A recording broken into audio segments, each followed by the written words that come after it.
Hola chicos, hoy nos sumergiremos en una historia verdaderamente desgarradora, una que no solo truncó una vida brillante, sino que también desnudó un fallo crítico en el sistema legal de Estados Unidos, obligando a un cambio monumental.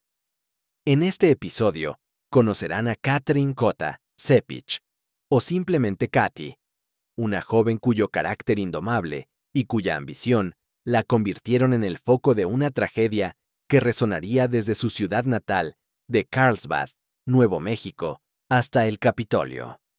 Katy era la hija mayor en una familia numerosa, y desde muy pequeña se perfiló como el ejemplo perfecto de la joven americana, con todas las puertas abiertas. Acababa de graduarse con éxito de la Universidad Estatal de Nuevo México, con un título en negocios, y estaba lista para dar el siguiente paso crucial, un posgrado para obtener su prestigioso MBA. Era una persona cuya energía y enfoque hacían que su posterior desaparición pareciera inverosímil para cualquiera que la conociera. Su familia la describía como una líder innata, poseedora de una voluntad inquebrantable y una comprensión cristalina de lo que quería. Su padre, Dave Cepich, recordaba con una mezcla de orgullo y dolor que su hija había sido un puñado de fuego desde el primer día de vida. Katy vivía a gran velocidad, tratando de abarcar todo: la carrera, el trabajo y una vida social vibrante. Desde su infancia, destacaba por su voz fuerte, su naturaleza traviesa y su sed de atención. Le encantaba planificar, guiar a la gente y organizar la vida a su alrededor. Su frase de cabecera, clara y sin margen para la objeción, era: esto es lo que vamos a hacer. Vamos. Pero detrás de esa fuerza arrolladora, su amiga Emmy notaba que se escondía un alma compleja, con una rara combinación de belleza y una notable capacidad de autoironía. Katy no se ponía por encima de nadie. Podía permitirse un momento ridículo y salir de él con gracia, haciendo que los demás rieran con ella, y nunca de ella. En 2003, la vida de Katy estaba meticulosamente organizada. Era miembro activo de una hermandad universitaria. Trabajaba como camarera para asegurar su independencia económica y, quizás, el elemento más volátil, mantenía una relación de 8 meses con un joven llamado Joe. Al final de aquel verano, su romance chocó contra su primera crisis severa. El camino de Katy se dirigía hacia el intenso estudio de posgrado, mientras que Joe se enfrentaba a la inminente reubicación para trabajar en el negocio familiar, a varias horas de distancia. La incertidumbre sobre su futuro creaba una tensión palpable. La pareja no sabía si sus sentimientos resistirían la prueba de la distancia y las nuevas responsabilidades. Llegó el fin de semana del Día del Trabajo, una época tradicionalmente dedicada a las últimas fiestas antes del inicio del año académico. Katy y Joe, con la esperanza de posponer las discusiones difíciles, acordaron simplemente divertirse. Se unieron a la compañera de piso de Katy, Tracy, y a un grupo de amigos comunes para una noche de marcha en Las Cruces. Era un respiro temporal, una decisión inocente que, para Katy, resultaría ser la última. La noche del fin de semana festivo comenzó con una promesa brillante de juventud y olvido. Katy y Joe, junto con Tracy y sus amigos, se embarcaron en lo que se conoció como un recorrido nocturno por los bares de Las Cruces. Era su intento de poner en pausa la turbulencia emocional, de refugiarse en la distracción. La compañía se movía de un local a otro, bailando, bebiendo y saboreando la despreocupación de sus veintitantos. Las cámaras de seguridad de uno de los establecimientos capturaron un momento que, visto en retrospectiva, resultaría ser una dolorosa ironía y una pieza crucial de evidencia. En esas imágenes se veía a Katy y a Joe saliendo a la calle, agarrados fuertemente de la mano. En esa toma parecían una pareja feliz y unida, una instantánea de normalidad antes de que el caos se desatara. A medida que los bares cerraban, la noche estaba lejos de terminar. El grupo se enteró de una gran fiesta casera que se celebraba cerca y decidió unirse. En aquella casa particular, una mezcla heterogénea de entre 30 y 40 estudiantes y residentes locales llenaba el espacio. Fue en ese ambiente caótico y abarrotado donde la frágil tregua entre Katy y Joe se desmoronó por completo. El alcohol, actuando como catalizador de la tensión subyacente que había estado flotando en el aire, hizo su trabajo. Katy presenció una escena que la hirió profundamente. Vio a Joe besando a otra mujer. Para una joven de su carácter, directo, orgulloso e intransigente, esto fue una humillación insoportable. Lo que siguió fue un estallido dramático. Estalló una acalorada discusión, un escándalo ruidoso y borracho que atrajo la atención de muchos de los invitados. Alrededor de las 3:00 de la madrugada, consumida por una mezcla de rabia y un profundo sentimiento de traición, Katy tomó una decisión impulsiva e irrevocable. No podía permanecer en el mismo lugar que la persona que la había traicionado, y se dirigió hacia la salida. Estaba furiosa y herida, y la única prioridad era escapar de ese espacio y de ese momento. Lo que ella no sabía era que, en ese estado de afectación, estaba cometiendo su último y más fatal error. En su prisa por huir del dolor y la humillación, Katy cometió un error fatal. Dejó su bolso dentro de la casa. En ese bolso estaban sus llaves, que le daban acceso a su casa, y su teléfono móvil, su única línea de comunicación. Su coche también permaneció aparcado en el lugar de la fiesta. Katy, sola, salió a pie a la noche oscura y fresca. La distancia hasta su casa era corta, apenas unos pocos bloques, un trayecto que, en circunstancias normales, se recorre en 10 o 15 minutos. Pero esta noche no era normal. Estaba furiosa, vulnerable y sin los medios para pedir ayuda o entrar en su propia habitación. Poco tiempo después de su partida, Joe, quizás sintiendo un punzante remordimiento o habiendo recuperado la sobriedad suficiente para notar la ausencia de Katy, decidió ir a buscarla. Junto con un amigo, se subió al coche de Katy. Las llaves, al parecer, estaban en su poder o eran accesibles. Recorrieron la ruta hacia la casa de ella, conduciendo lentamente frente a sus ventanas. La luz de la habitación de Katy estaba apagada. Joe sacó una conclusión rápida, superficial y, como se demostraría trágicamente, incorrecta. La joven había llegado a casa sana y salva, se había acostado para dormir y simplemente no quería verlo. Con esta falsa sensación de tranquilidad, dieron la vuelta y regresaron a la fiesta. Allí, rendido por el cansancio y el alcohol, Joe se durmió en una silla, irónicamente, cerca de la misma mujer que había provocado el conflicto. Pero Katy nunca había llegado a la seguridad de su hogar. Se había desvanecido en el aire de la noche. Su vehículo permanecía aparcado en la casa de la fiesta, un detalle extraño para alguien que supuestamente se había marchado a pie sin sus pertenencias. Para la policía, este pequeño lapso de tiempo, la caminata de 15 minutos de Katy, el fugaz y superficial viaje de Joe, se convertiría en un punto ciego devastador. La diferencia entre buscarla y asumir que estaba a salvo era la diferencia entre la vida y la muerte. La mañana siguiente trajo consigo una pesada resaca y preguntas inquietantes. Los amigos se despertaron y descubrieron que Katy no había regresado. Era inusual, considerando que se había ido a pie y sin sus pertenencias. Tracy, la compañera de piso que conocía las tensiones en la pareja, sintió de inmediato que algo andaba mal.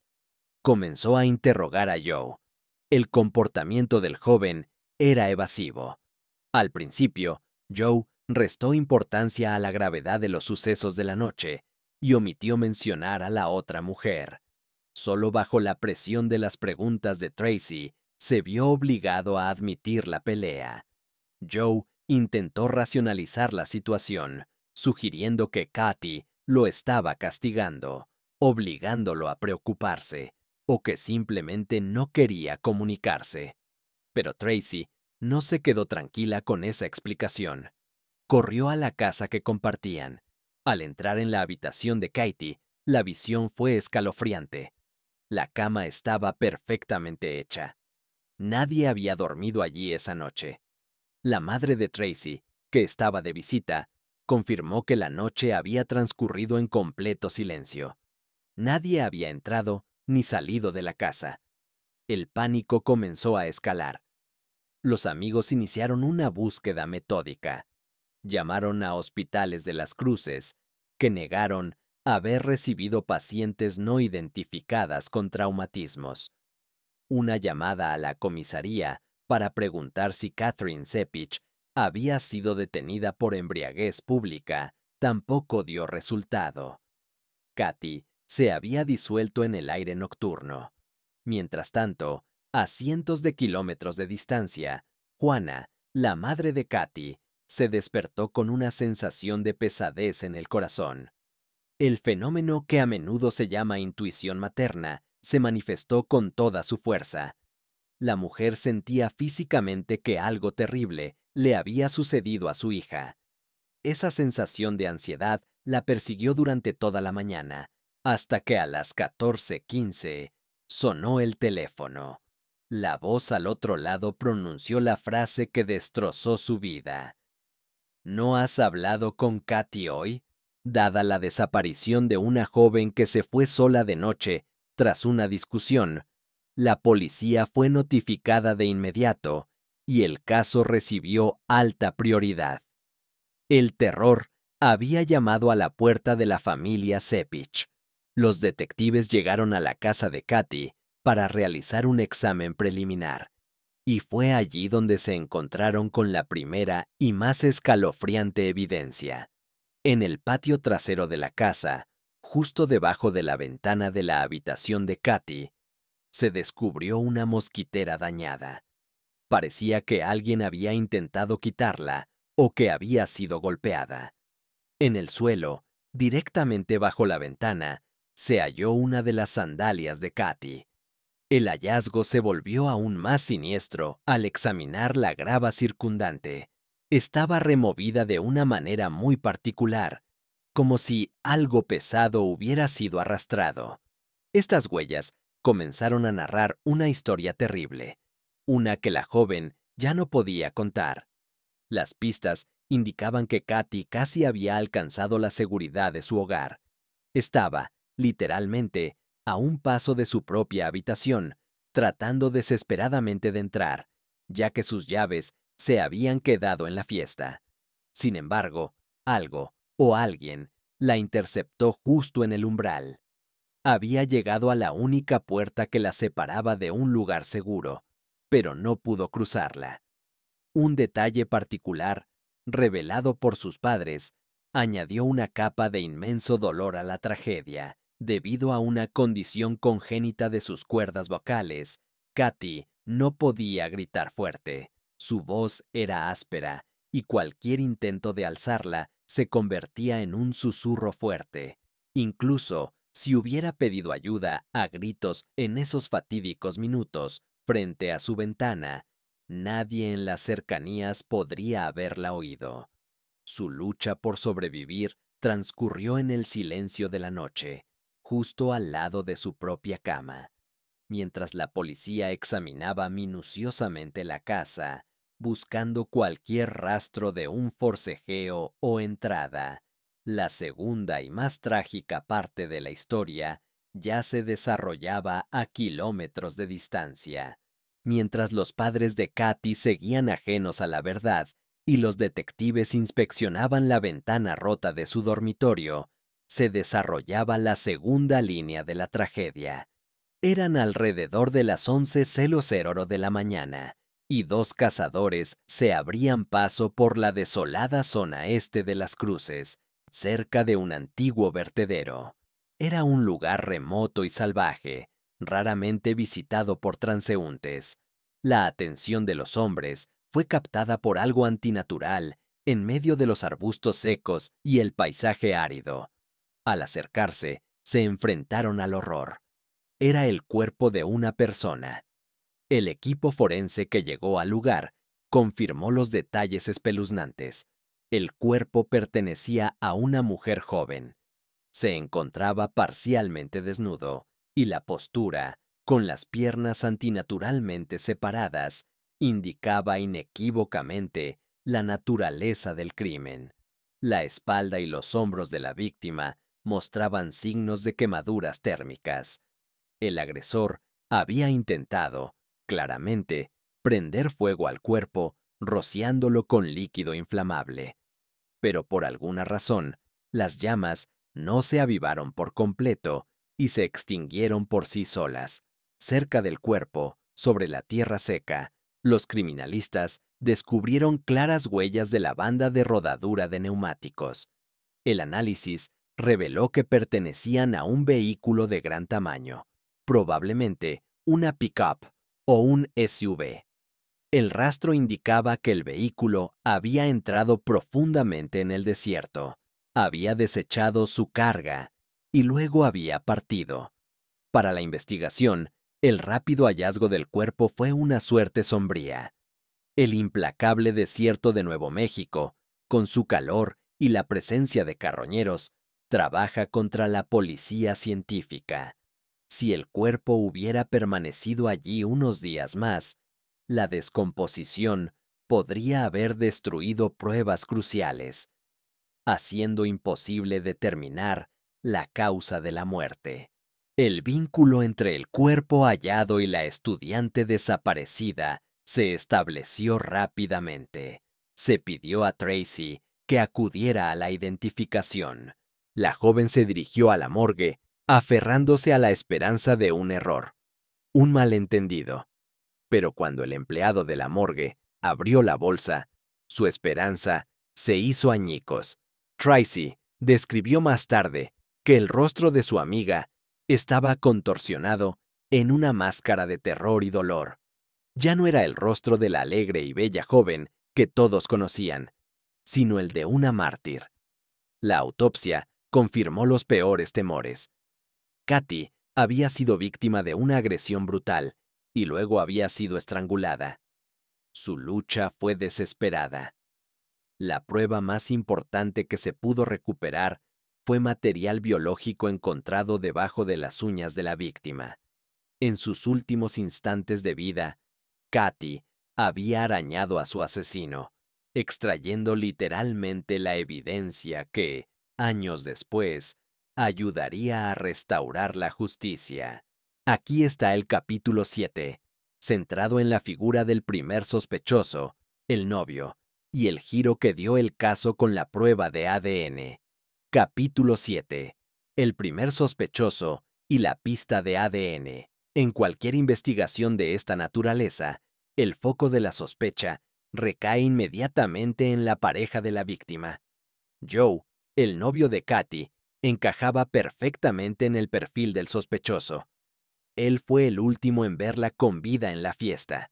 Existía un motivo claro: una pelea debido a su infidelidad. Además, su comportamiento posterior fue, cuanto menos, extraño.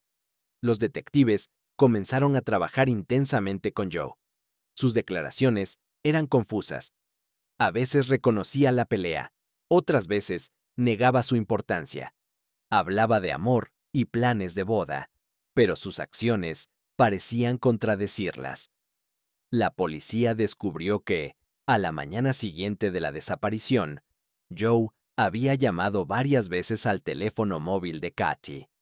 Esto podría haber parecido un gesto de preocupación si no fuera por un hecho crucial. Joe sabía perfectamente que el teléfono de Katy estaba en su bolsillo o en su coche, junto con su bolso. Los investigadores interpretaron estas llamadas como un intento torpe de construir una coartada, simulando una búsqueda de la desaparecida. Sin embargo, el factor principal que puso a la policía y a la familia en contra de Joe fue su rotunda negativa a cooperar. De todos los invitados a la fiesta, él fue el único que se negó categóricamente a proporcionar una muestra de ADN. Esto se percibió como una virtual admisión de culpabilidad. Pocos días después de encontrar el cuerpo, Joe abandonó apresuradamente la ciudad y se dirigió a casa de sus padres, a 480 kilómetros de distancia, contratando a un abogado que le prohibió comunicarse con la policía. Para la familia Sepich, esto fue una traición incomprensible. La policía se encontraba en una situación difícil. Todas las pruebas circunstanciales apuntaban a Joe, pero no había pruebas directas. Se recurrió a tácticas encubiertas, como examinar su basura e incluso instalar una cámara de vigilancia en la tumba de Katy. La verdad se reveló solo cuando los criminalistas lograron aislar el perfil de ADN de Joe a partir de objetos encontrados en la habitación de Katy, probablemente de la ropa de cama o artículos personales. La comparación con el ADN hallado bajo las uñas de la víctima arrojó un resultado inequívoco. No coincidía. Joe no era el asesino. Al enterarse de esto, finalmente aceptó proporcionar una muestra oficial. Explicó su comportamiento evasivo por el miedo. Temía que, debido a la intimidad que habían compartido la noche anterior, su ADN estuviera en el cuerpo de Katy, y que la policía, al encontrarlo, lo culpara de inmediato, sin buscar al verdadero criminal. Joe fue exonerado, pero el tiempo, el recurso más valioso en cualquier investigación, se había perdido irremediablemente. La exoneración de Joe devolvió la investigación a su punto de partida más frustrante. La policía tenía el perfil de ADN del asesino, pero no tenía un nombre. La muestra fue cargada en el sistema de la base de datos criminal CODIS, Combined DNA Index System, de alcance nacional. La respuesta que arrojó el sistema fue desalentadora. No se encontraron coincidencias. Esto implicaba un hecho aterrador. El hombre que había cometido un crimen tan violento y brutal nunca había sido previamente condenado por un delito grave que requiriera la toma de una muestra biológica. Era un depredador que se movía en las sombras, fuera del radar de la justicia. Los detectives, en un intento desesperado, comenzaron a buscar casos similares en todo el país. Su atención se centró en un caso en Green Bay, Wisconsin. Solo 11 días antes de la muerte de Katy, había ocurrido un asalto con un modus operandi inquietantemente similar. Una mujer fue secuestrada tras una pelea con su novio, agredida, y el atacante también intentó quemar su cuerpo. La víctima en Wisconsin sobrevivió. Se detuvo a 2 trabajadores de una granja local, Gregorio Morales y Juanita. Se organizó un complejo intercambio de datos, pero el análisis de ADN destruyó la esperanza. Aunque culpables del crimen de Wisconsin, Morales y Juanita no tenían relación con la muerte de Katy. Pasaron meses que se convirtieron en años. El caso de Catherine Sepich se convirtió en un caso frío, cold case. La familia vivía en la agonía de la incertidumbre, mientras que los archivos del caso acumulaban polvo en las estanterías de la comisaría. El avance se produjo más de 2 años después, de donde menos se esperaba, de un procedimiento burocrático. Para entender cómo fue atrapado el asesino, hay que retroceder en el tiempo exactamente 9 semanas después de la muerte de Katy. En la misma ciudad universitaria ocurrió un incidente. Dos estudiantes, Anela y Leslie, fueron asaltadas en su apartamento por un hombre armado con un cuchillo. Las jóvenes demostraron una calma asombrosa, encerrándose en el baño y llamando a los servicios de emergencia. La policía detuvo al asaltante infraganti. Se trataba de Gabriel Adrian Avilla, de 23 años, una persona completamente anodina y desconocida para los detectives del caso Katy. Sin embargo, el sistema judicial de la época falló. El juez que manejó el caso de agresión contra las estudiantes puso a Avilla en libertad bajo fianza, dándole tiempo para arreglar sus asuntos personales antes del juicio. Avilla, consciente de que se enfrentaba a hasta 9 años de prisión, se aprovechó de su libertad y huyó a México cruzando la frontera. Se mantuvo oculto hasta 2005, cuando cometió el error de intentar regresar a Estados Unidos. Fue detenido en la frontera en 2006 y finalmente condenado por el asalto a las estudiantes. Fue en ese momento crucial cuando entró en juego el mecanismo que se convertiría en la clave. La condena de Gabriel Adrian Avilla por el asalto a las estudiantes en 2005 desató un protocolo rutinario de justicia.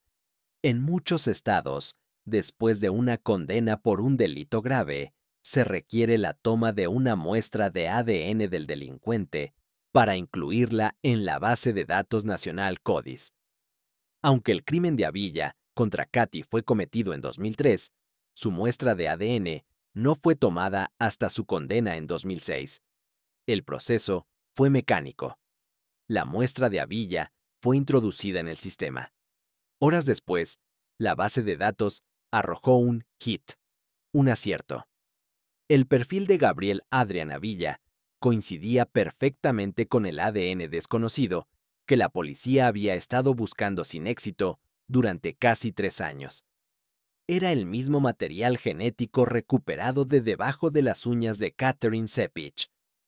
Katy, en sus últimos momentos de vida, había arañado a su atacante con una ferocidad desesperada, convirtiéndose así en su propia testigo estrella.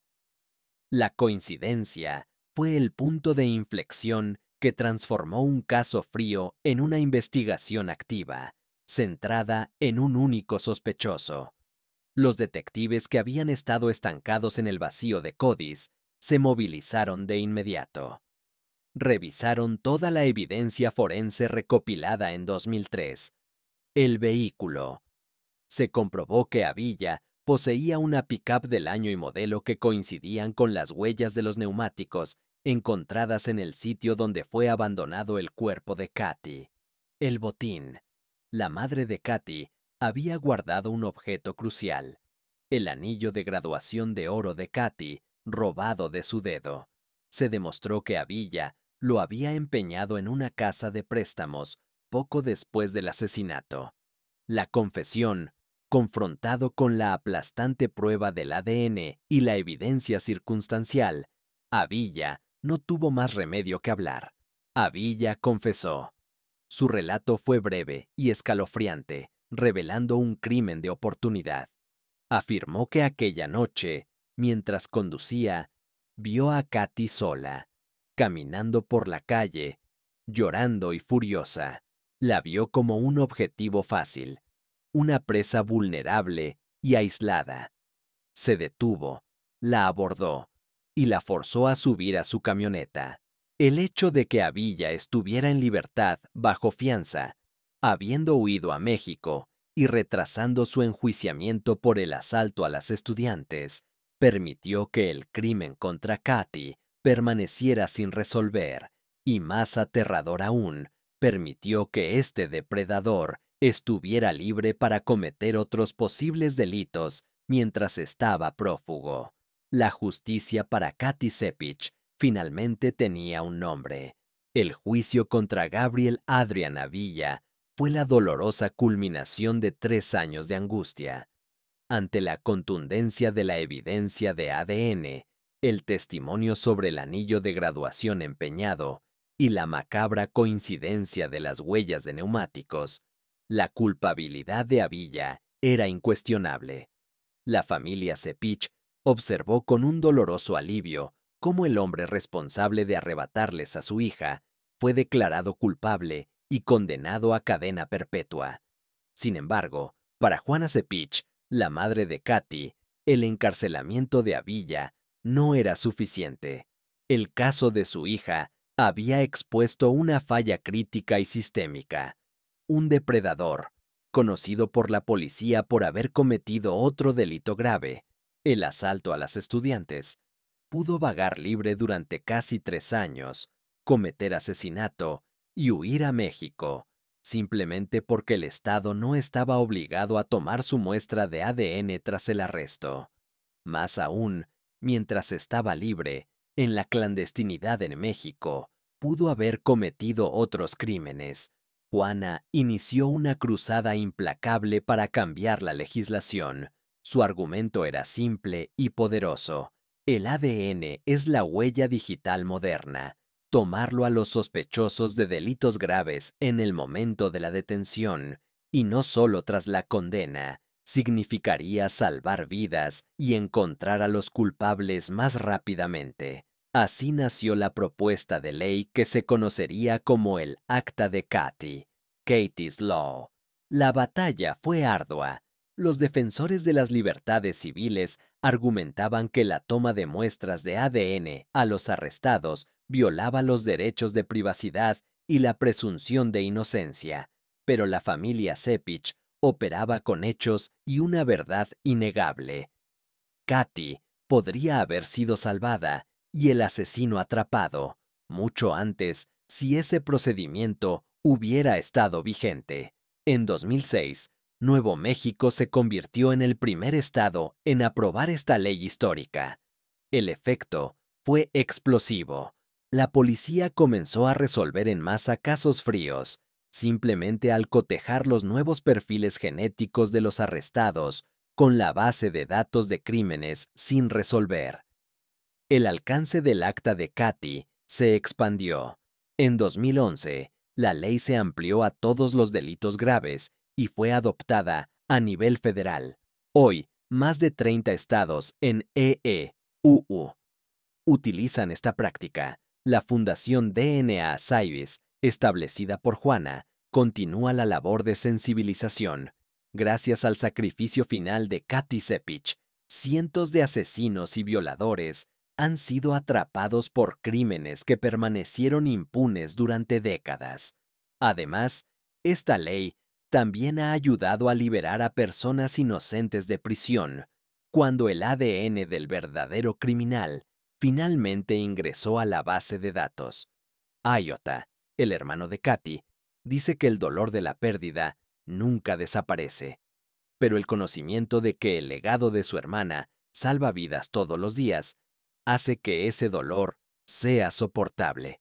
Catherine Cepich no pudo gritar en la noche, pero su historia, inmortalizada en una ley, grita por todas las demás víctimas.